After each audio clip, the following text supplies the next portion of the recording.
Hi, welcome to our channel where we share the most intriguing stories. When a quiet mechanic builds his dream garage by the book, he never expects war with the HOA president. But when lies, forged letters, and secret power plays surface, one man must fight back with proof, persistence, and an unexpected ally from the shadows.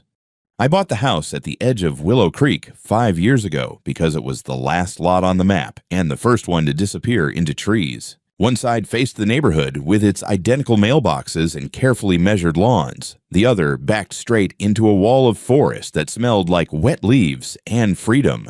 As an auto mechanic who spent his days bringing old engines back from the dead, I liked the idea of coming home to a place where no one cared how loud my thoughts were. I paid my mortgage on time, waved at neighbors when I saw them, and mostly kept to myself. That worked just fine for everyone. Or at least, I thought it did. The garage had been a dream long before it became a structure. I had spent years working out of cramped spaces, renting storage units, borrowing lifts from friends, and crawling under cars in conditions that made chiropractors rich. I wanted a real workshop. Not a shiny showroom, just a solid functional space where I could work on my projects without tripping over my own ambition. So I saved. I skipped vacations, turned down unnecessary upgrades, and said no to a lot of small comforts until the numbers finally lined up. When they did, I did not rush. I checked everything twice, then a third time because I had learned the hard way that paperwork mattered more than passion. I pulled the HOA bylaws from their website and printed them out, highlighter in hand. Garages were allowed. The maximum size was 900 square feet. Mine was 800. Setbacks were clearly defined. Colors had to match the primary residence. Mine did. Before a single shovel hit the ground, I went down to the municipal office, stood in line, answered questions, and walked out with a building permit that had enough stamps on it to look like a passport. I hired a licensed contractor, pulled their credentials, and made sure inspections were scheduled properly. Then I sent the required notice to the HOA, 30 days in advance, exactly as the bylaws demanded. I kept a copy for myself and didn't think about it again. The construction took 6 weeks. I watched the garage rise the way other people watch sunsets, with quiet satisfaction and a sense that something was finally clicking into place. The framing went up clean, the concrete cured perfectly, and when the doors were installed, they rolled open like they'd been waiting for me all along. When the final inspection passed, I stood inside that empty space and imagined the projects to come. The smell of fresh lumber mixed with oil and dust already felt like home. The next morning, I was still riding that high when the knock came.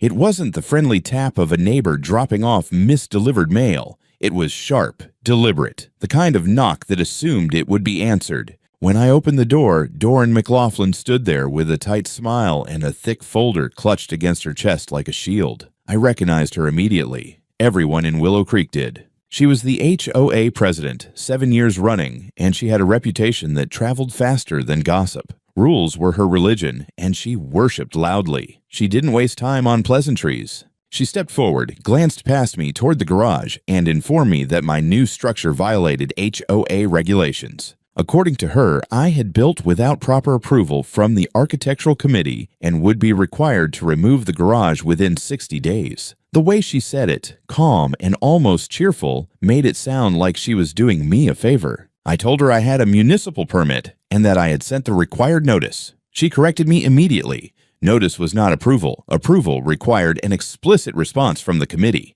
I told her no response within 30 days counted as approval under the bylaws. She smiled wider and pulled a letter from her folder, dated 28 days before construction began, denying my request. I stared at the paper and felt the first cold thread of something unpleasant wind its way into my chest. I had never seen that letter before. Doran watched my face like she was checking off items on a list, clearly enjoying the moment. She said the committee had done its job and that any further discussion would be pointless. Then she reminded me of the penalties for non-compliance and turned to leave, heels clicking on my porch like a countdown. When the door closed, the house felt quieter than it had a moment before. I stood there holding a copy of a letter that claimed to change everything and knew, with absolute certainty, that I had never received it. The garage was still there, solid and real, but the sense of victory I'd felt the day before was gone, replaced by a sinking feeling that this wasn't going to be a simple misunderstanding. Something had shifted, and Willow Creek suddenly felt a lot smaller. After Doran left, I spent the next hour pacing the garage like a caged animal.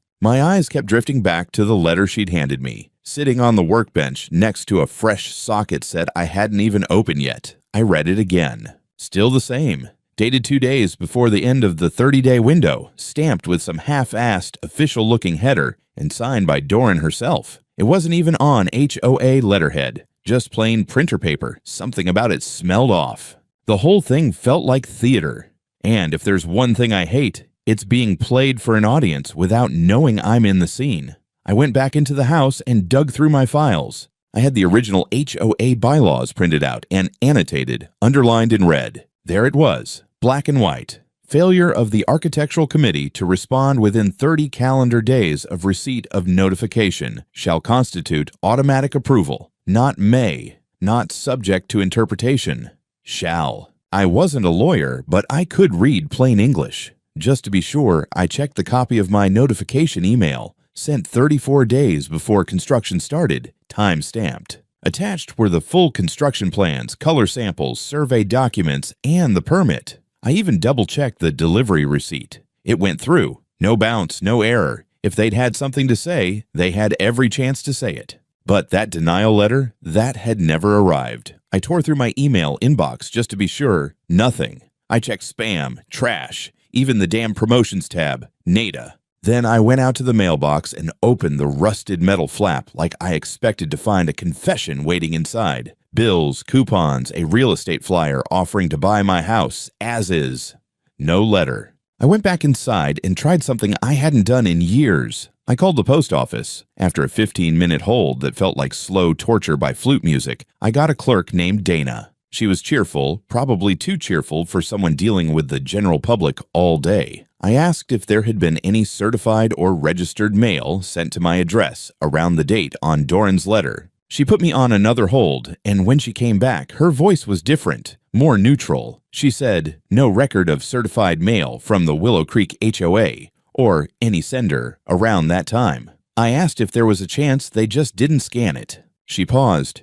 If it was certified, we would have scanned it. End of story. That's when it really clicked. Doran hadn't just been bending the rules, she'd broken them. According to the HOA's own bylaws, official notices had to be sent by certified mail with delivery confirmation. That wasn't a suggestion, it was a procedural requirement. No confirmation, no validity. I stared at the fake rejection letter again.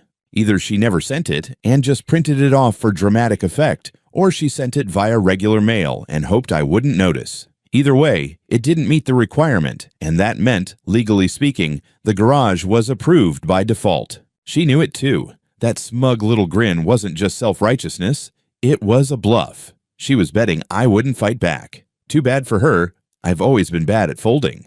That evening, I scanned every relevant document, the permit, the notification email, the bylaws, and my call record with the post office. I labeled each file like I was prepping for a damn trial, because something told me I'd need all of it sooner rather than later. I sat in the kitchen afterward, drinking a beer that had gone warm, staring at nothing. The garage lights were still on. They made the space look warm and inviting, like a reward I had earned. And now someone was trying to take it from me on a technicality she made up. I didn't have a plan yet, but I had proof. And when you're up against someone who plays dirty, proof is better than hope. The first fine came on a Wednesday, slipped into my mailbox inside an envelope so thick it might as well have had its own gravity. Notice of violation, it screamed in bold all caps across the top, followed by a cheerful little line. You are hereby assessed a penalty of $500 for unauthorized construction. Beneath that was a list of secondary violations, each, one more creatively absurd than the last. Failure to obtain architectural committee approval, false. Violation of aesthetic standards, vague. And, my personal favorite, disruption of neighborhood harmony. They tacked on $100 per day for each day the violation continued, which, according to them, meant each day my very much legally approved garage existed. 3 weeks in, the total hit $2,600. That's when I stopped counting. I didn't call. I didn't go to their office. I called my lawyer. Joanna Ellis had been recommended by a customer of mine, a guy who'd gone through something similar with another HOA over a solar panel installation. She had a calm voice, a surgical mind, and the quiet fury of someone who'd made a career out of dismantling bureaucratic bullshit one clause at a time.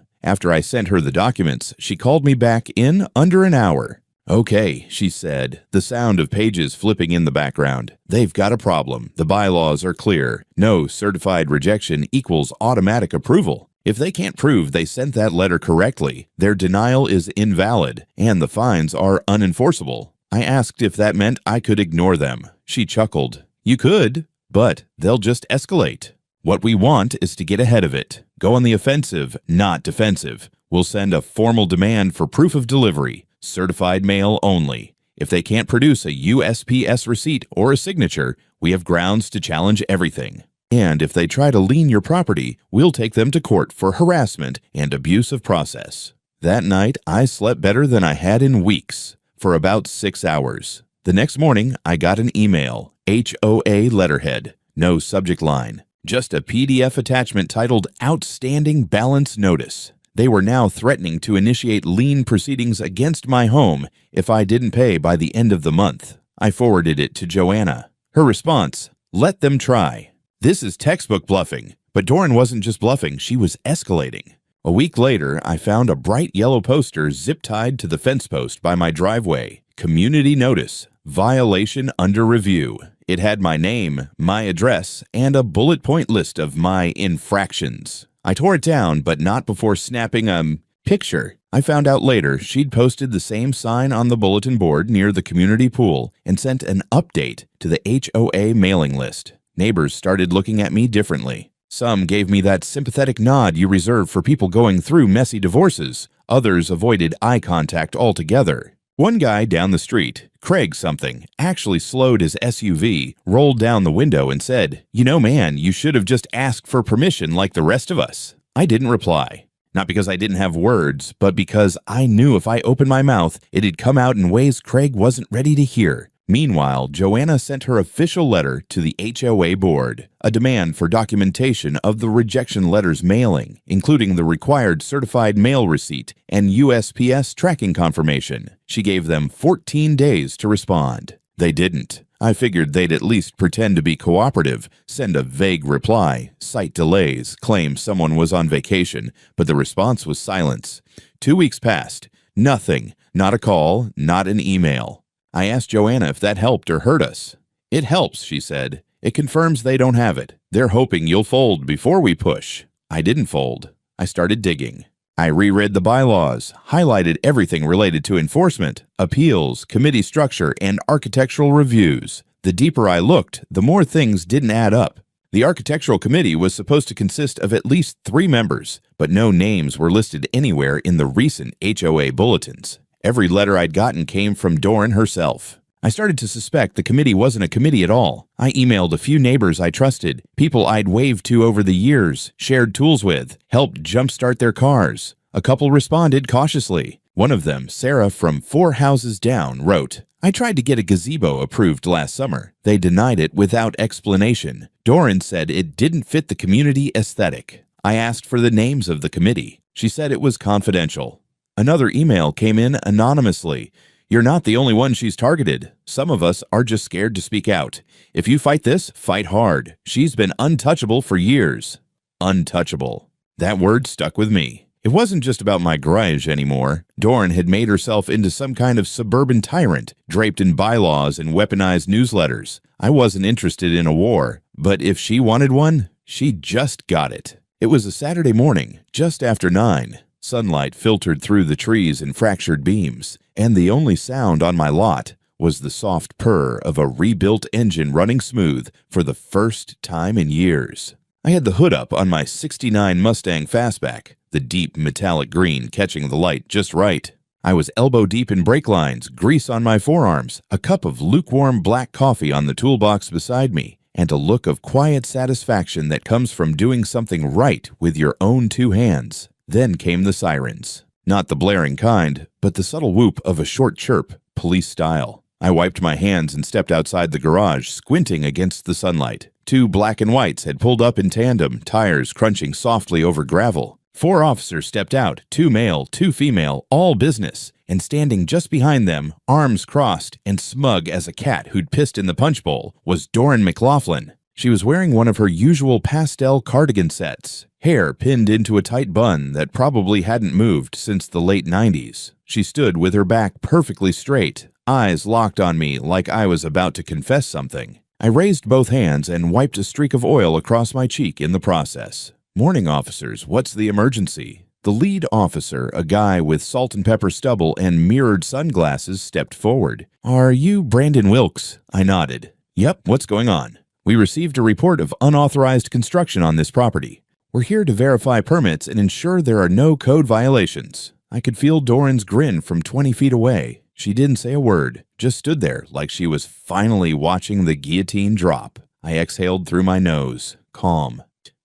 "Sure, come on in." I led them into the garage, still smelling of fresh rubber and carb cleaner. I handed the officer a folder from the workbench, clearly labeled, color-coded, and more organized than most DMV offices.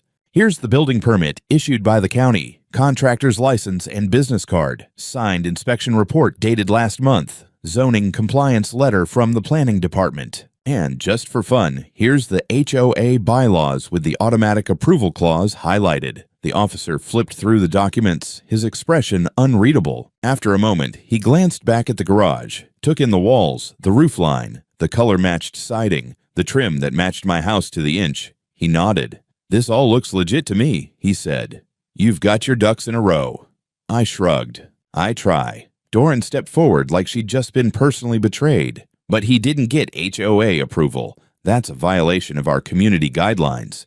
He's ignored the authority of the architectural committee and built a structure that violates our harmony." The second officer, a woman with a calm voice and tired eyes, replied before I had to. "Ma'am, with all due respect, HOA disputes are civil matters. This is private property, and he has a legal permit from the county. We can't enforce HOA bylaws." Doran's voice went up half an octave. "But it's illegal under our rules. You have to do something."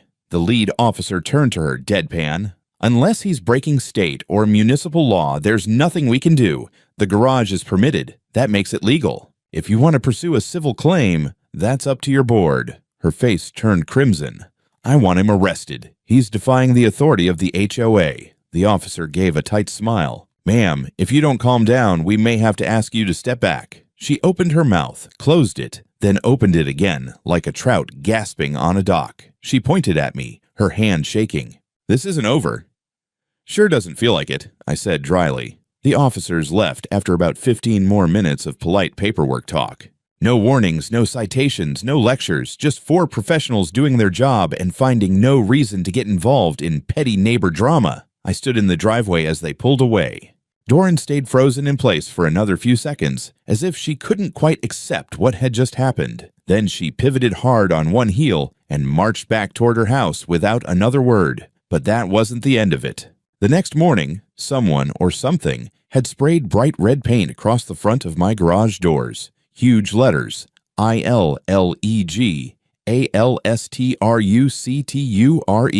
The paint was fresh, still dripping slightly. No signature, no tags, just the message. I took a deep breath, stared at it, and went back inside. 15 minutes later, I had the security cameras unpacked from the closet where they'd been sitting for 6 months. I'd always told myself I didn't need them, that Willow Creek was safe enough, and my place backed up to woods, not people. I wasn't telling myself that anymore. By noon, the cameras were up, 2 outside, 1 inside the garage, all hooked to a local server and mirrored to cloud storage. Anyone who came back would be making a permanent appearance in the courtroom highlight reel. I didn't bother reporting the graffiti. We both knew who was behind it, even if she didn't hold the can herself. But now I had a strategy. Let her keep escalating, keep digging that hole, while I quietly built the case against her 1 receipt, 1 screenshot, 1 insult at a time. And just like that, my garage went from dream project to legal fortress. Not exactly how I'd planned it, but then again, I wasn't the one who decided to start a war over a slab of concrete and some sheet metal. For a few days, it was quiet. Too quiet. No fines, no letters, no Facebook rants in the neighborhood group about rogue structures or unchecked masculinity. Doran had gone dark, and that wasn't comforting. With someone like her, silence wasn't peace. It was planning. Then came the petition. I found a printed flyer taped to my mailbox one morning, tucked neatly under the flag like it belonged there. The headline was in bold caps, "Concerned residents demand action against unauthorized construction." Beneath that was a list of grievances, all carefully worded to sound legal, but vague enough to avoid direct liability. Noise pollution, visual. Obstruction, encouraging a precedent of non-compliance. At the bottom were a dozen signatures. I recognized a few names. Most I didn't. The HOA had 80 homes. 12 wasn't a majority, not even close, but it was enough to suggest Doran wasn't acting completely alone. Or so it seemed. Later that same afternoon, I got a different kind of note, folded and taped to my front door like some clandestine spy delivery. No return address, no signature, just block letters scrawled in clean handwriting. She's lying about the vote. Half those people didn't even know what they were signing. Some never saw the garage. Ask Craig from the 19th house. He told her he trusted you. She added his name anyway. You didn't hear it from me. Didi. I stood on my porch for a long moment, rereading the note, heart beating slow and hard. It felt like a shift in the ground, confirmation that someone inside Doran's circle was cracking. I checked the address. Craig, the same guy who'd rolled down his window to scold me like I was a bad puppy. That guy. I knocked on his door the next day. It was awkward. He opened with a forced smile that quickly faded when I showed him a copy of the petition. I asked if he'd signed it. He looked at it, squinted, then said, "I told her I didn't want to get involved. That's not my signature." Boom. I didn't tell him about the note, just thanked him and left. That evening, I sent Joanna a full scan of the petition along with Craig's denial. Her response, "Fraudulent petitioning. Nice. She just gave us more leverage." But it didn't stop there. 2 days later, a city zoning inspector showed up. Apparently, there had been an anonymous complaint filed with the county, alleging that I was operating a commercial auto repair shop out of my residential garage. Classic HOA tactic. I greeted the inspector with a smile and a cup of coffee. Gave him a full tour. No cash register, no signage, no business licenses posted. Just personal projects. A Mustang, a Harley under a tarp, and some spare parts stacked neatly against the wall. He asked if I charged people for work. I said, only in beer and appreciation. He laughed, wrote down some notes, left me with a signed inspection clearance and a nod. Case closed. I didn't even have to guess where that complaint came from. Later that night, while cleaning up in the garage, my phone buzzed. A text from an unknown number. "Keep documentation. She's rewriting meeting minutes after the fact. Your denial was filed 2 weeks after build started. It wasn't real. She forged it. You didn't hear it from me. D." This time, I knew it wasn't just a disgruntled neighbor. This was someone inside. Someone who had access to internal documents. Someone who knew how Doran operated and wanted it to stop. I showed the text to Joanna. She asked if I could trace the number. I couldn't. It was a burner, but it didn't matter. The information lined up. I'd already been suspicious about the date on that supposed denial letter. Now we had more than suspicion. We had whistleblowing. That same night, I dug deeper. I submitted a formal request under HOA transparency requirements for all minutes of architectural committee meetings from the past 12 months. I used the language straight from the bylaws. Hard to ignore, harder to stonewall. 4 days later, I got a flash drive in the mail. No envelope, just the stick taped inside a plain, folded piece of paper. No note, no explanation. I plugged it in. 14 meeting logs, all of them signed only by one name, Doran McLaughlin. No other signatures, no second opinions, no voting records, just a tidy list of applications and a verdict next to each one. Of the 14 requests, 8 were approved, 6 denied. All 6 denials came from homeowners who had previously challenged Doran or voted against her in board elections. All 8 approvals, her allies, friends, neighbors on her street. One guy had 2 different approvals within the same quarter. There was no committee. She was the committee. The most damning part. My own rejection was listed as being processed 2 weeks after construction started, meaning it didn't even exist during the required 30-day window. Forged, filed late, backdated, and now caught. I sat in the garage, lights off, just the soft tick of cooling metal around me. I thought about the years Doran must have spent tightening her grip, one permit at a time, one fake vote after another. And now, for the first time, she had a leak. I didn't know who Dee was, but I was going to win this war. With facts, with paper, and with whoever the hell was standing in her shadows. I didn't sleep much the night I opened that flash drive. The weight of it, the precision, the strategy, the sheer arrogance of what Doran had been doing kept looping in my head like a bad country song on broken radio. But it wasn't just anger anymore, it was calculation. I had her. I knew it. And someone on the inside, Dee, knew it too. Joanna was almost giddy when I called her the next morning. "This is gold," she said, practically vibrating through the phone. "Forget your garage for a second. This is systemic abuse of authority. Document forgery, selective enforcement, and manipulation of board powers. We need to move fast." I could hear her clicking away on a keyboard as she talked. "We're sending a certified letter to the entire HOA board, demanding an emergency meeting, citing specific bylaw violations, and requesting public access to architectural committee governance. We're also going to include anonymized excerpts from these meeting minutes, and let's see if anyone else starts sweating." I asked. "And if they ignore us again?" "We go public," she said. "No more quiet war. It's time to blow the doors off this HOA." By Monday, every mailbox in Willow Creek had a white envelope with URGENT, HOAMEMBERSHIPNOTICE printed in red across the front. Inside was a calm, surgical breakdown of everything Doran had done. Proof she'd denied applications only from residents who'd challenged her authority. A timeline showing my rejection was logged after my garage was already half built. Comparison of approved permits, most going to her friends or those who donated to her re-election campaign. A reminder that the architectural committee is required to consist of at least 3 members, of which Doran was apparently all 3. It hit like a brick through a stained glass window. The group chat on Facebook exploded. My inbox was flooded with messages from neighbors. Some apologized. Some were furious. A few were cautiously supportive, asking, "What happens now?" But the best message I got was short, unsigned. "She's unraveling. Her mask is slipping. You've got her." D. By Thursday, the board caved. An emergency town hall was scheduled for the following Tuesday night. No Zoom, in person, every household invited, no proxies, just bodies and chairs and voices in a room. The meeting was held at the elementary school gymnasium just outside the neighborhood. When I arrived, there were already 60 people inside. By 7 o'clock, it was standing room only. Folding chairs scraped across the floor as latecomers poured in. Someone had set up a projector. Joanna was seated up front, calm as a surgeon. Then Doran walked in. She wasn't wearing her usual pastel armor. This time, it was navy blue, power blazer over a white blouse, hair perfectly stiff. But something in her face had changed. Still stern, still proud, but tighter around the eyes. Controlled panic disguised as confidence. She took the mic like a politician at a press conference. "Good evening, neighbors. I know there's been a lot of miscommunication lately, and I'd like to address a few points." But she didn't get far. Sarah from down the street stood up. "Why did you deny my gazebo application when it was within all guidelines?" Doran blinked. That decision was made based on aesthetic.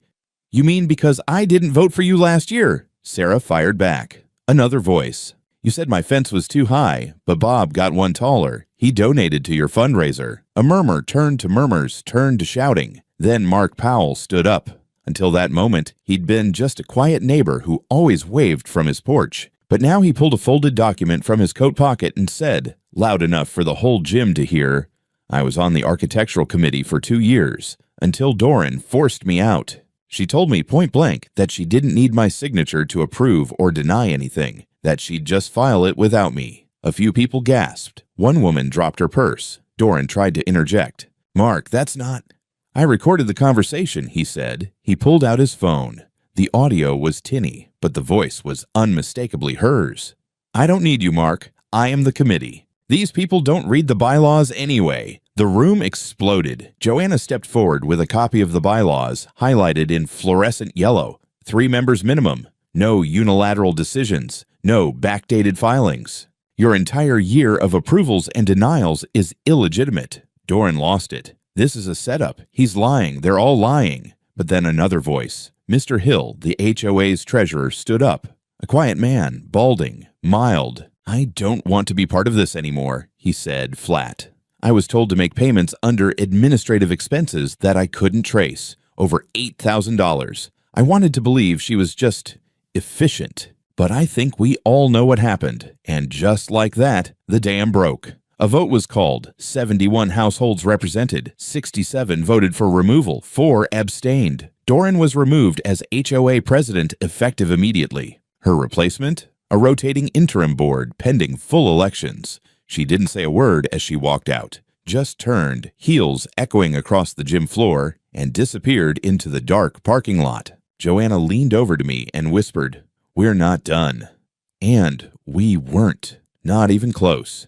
3 days after Doran was removed from office, I got a letter. Real envelope. Real certified mail. Return address from a law firm out of town. I signed for it, walked inside, and slid it open with a box cutter I'd been using to open spark plug boxes. Inside, a countersuit. She was suing me. Defamation, character assassination, emotional distress resulting from a coordinated campaign of slander and humiliation.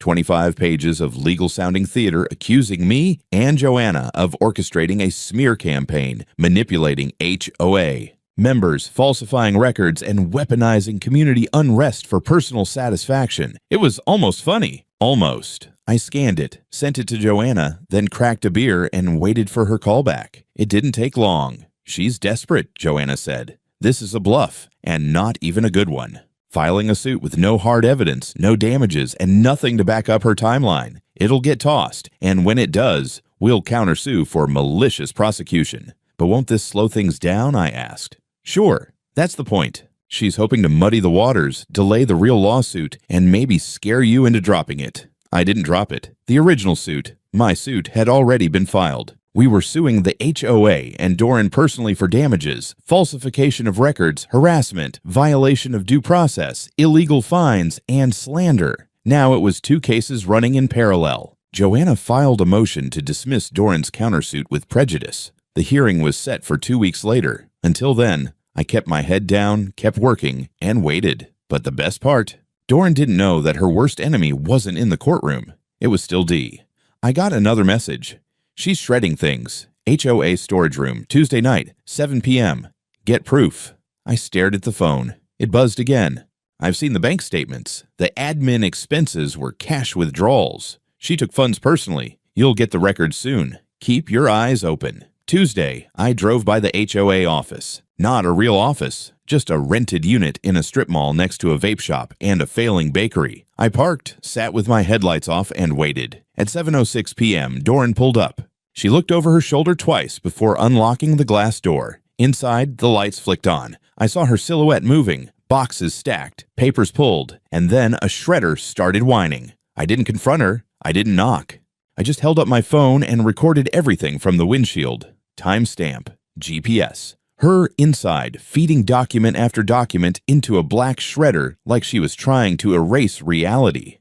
The next morning, Joanna filed an emergency preservation request and notified the court of potential spoliation of evidence. Doran's countersuit hearing was 2 days later. She walked into court wearing a gray suit and sunglasses like she was on trial for insider trading. Joanna was calm, confident, surgical as always. The judge, an older woman with sharp eyes and no patience, listened to both sides. Joanna presented the timeline, the forged denial letter, the audio of her admitting to unilateral decisions, the photos, the Facebook post where Doran called me a liar who manipulates rule-hating malcontents, the video of her destroying documents. The judge cut the hearing short. She dismissed Doran's lawsuit as baseless and retaliatory, citing an overwhelming lack of evidence and an alarming pattern of abuse of power. Then came the twist. The judge added an order. Doran would pay an additional $5,000 for court costs, personally, and her case would be referred for investigation into obstruction of justice for the document destruction. As we walked out of the courthouse, Joanna leaned in with a grin. "She played stupid games," I smirked, "and won felony prizes." But we weren't done. 1 week later, the results of a forensic audit landed in Joanna's inbox. It came from one of the interim board members, a retired IRS agent who volunteered to dig into the HOA's books. The report showed over $8,400 misallocated over 3 years. Administrative travel, software fees, consulting, all traced back to Doran's personal accounts. She'd been reimbursing herself for expenses that didn't exist. When confronted, she claimed they were verbal approvals from previous treasurers. But Mr. Hill had already signed a sworn affidavit. No approvals, no votes, just theft. The new board moved to file criminal charges. The county prosecutor picked it up. Suddenly, Doran wasn't just the HOA villain. She was facing 2 years probation, 300 hours of community service, and a felony fraud charge that would stick with her like rust on chrome. They offered a plea deal. She took it, paid the $8,000 back, took the conviction, lost her professional license as a CPA. Meanwhile, our lawsuit wrapped up. The court awarded me $22,000, covering the illegal fines, court costs, and damages for harassment. Doran was ordered to pay $5,000 personally for defamation, her slander in the Facebook post, plus the graffiti. Yeah, we had proof it came from her nephew. The judge ended her ruling with something I'll never forget. When leadership becomes dictatorship, the law steps in. This wasn't about a garage. This was about power, and power abused. I drove home that afternoon in silence. The garage door opened smooth and clean. Inside, peace, and a half-restored Mustang, waiting like nothing had ever happened. 6 weeks after the final court ruling, a for sale sign appeared on Doran's front lawn. Bright red letters on whiteboard, leaning slightly in the breeze like even the wood was tired of standing with her. The blinds in her windows stayed shut. No activity, no visitors, no pastel outfits watering flowers, just silence. Like the house was already empty, even if she wasn't gone yet. Nobody waved when she drove past. Nobody brought baked goods or gossip. Willow Creek had turned on her, not out of malice, but out of the kind of slow, irreversible rejection that only a tight-knit community can inflict. She'd lost more than a case. She'd lost face. And I got my Saturdays back. The Mustang was finally road-ready, fresh coat of deep emerald paint, new suspension, and an engine that purred like a big cat after a heavy meal. I took her out on a long drive past the lake. Radio off, windows down, the smell of gas and pine filling the cab like victory. But I wasn't done. One Sunday morning, I hosted an open garage day. Flyers taped to light poles posted on the community board, even stuck a notice in the HOA newsletter, now written by someone with a soul. Come see the garage that started a war, it said. Barbecue at noon, tools on display, coffee and donuts in the morning. Bring your kids. And they came. Families, couples, even a few old-timers I hadn't seen in years. Sarah brought brownies. Mr. Hill showed up with his teenage son and shook my hand like I'd rebuilt his spine. Mark Powell, the whistleblower, brought his old Chevelle, and we spent an hour just swapping carburetor war stories. Craig from House 19 came too. Turns out he'd bought an old Jeep to restore. We agreed to trade tools. It wasn't just a party. It was an exorcism. Around 2 in the afternoon, one of the newer neighbors, a guy in his 30s, fresh beard, baby strapped to his chest, looked around my garage, took in the clean floor, the shining tools, the perfectly balanced lift, and said, "Man, this is legit." "Thanks," I replied. "No, really," he added. "I mean, after all that crap they gave you, it's kind of amazing you didn't just give up." I took a swig of root beer and smiled. I wasn't fighting for a garage. I was fighting because someone told me I wasn't allowed to build one, even after I followed the rules. He nodded. Yeah, that's the part that pissed me off the most. Before the crowd thinned, I climbed onto a folding chair and tapped a wrench against the frame of my lift. Everyone turned. I didn't give a speech. I'm no orator, but I said this. I just want to thank everyone who came out. This garage was a dream of mine. It became a nightmare because of one person who forgot that rules aren't weapons. I didn't win because I had money or power. I won because I had proof. I had help, and I had enough stubbornness to outlast the bullshit. So if you ever get told you can't do something just because someone thinks they can stop you, remember this garage. People clapped, someone cheered, someone else yelled, "Hell yeah!" I think it was Sarah. Later that week, I installed a metal plaque above the garage door. Custom made, brushed steel, built legally, inspected twice. Try me. One evening, a moving van pulled into Doran's driveway. She stood outside for a few minutes, arms crossed, staring at the boxes like she couldn't believe any of this was real. She didn't look angry anymore. She looked hollow. I didn't wave. She didn't look at my house. She got in her car and drove off. The new HOA board, now made up of 5 people, including Sarah and Mark, rewrote the architectural review rules. Now, all requests had to be acknowledged within 14 days. All votes were logged. All meetings open. No more committees of one. No more silence mistaken for consent. A few months later, someone asked me if I'd consider running for the board myself. I laughed. God, no. But I'll fix their brakes. I still don't know who Dee was. The texts stopped after the trial. The last one came the night Doran lost the countersuit.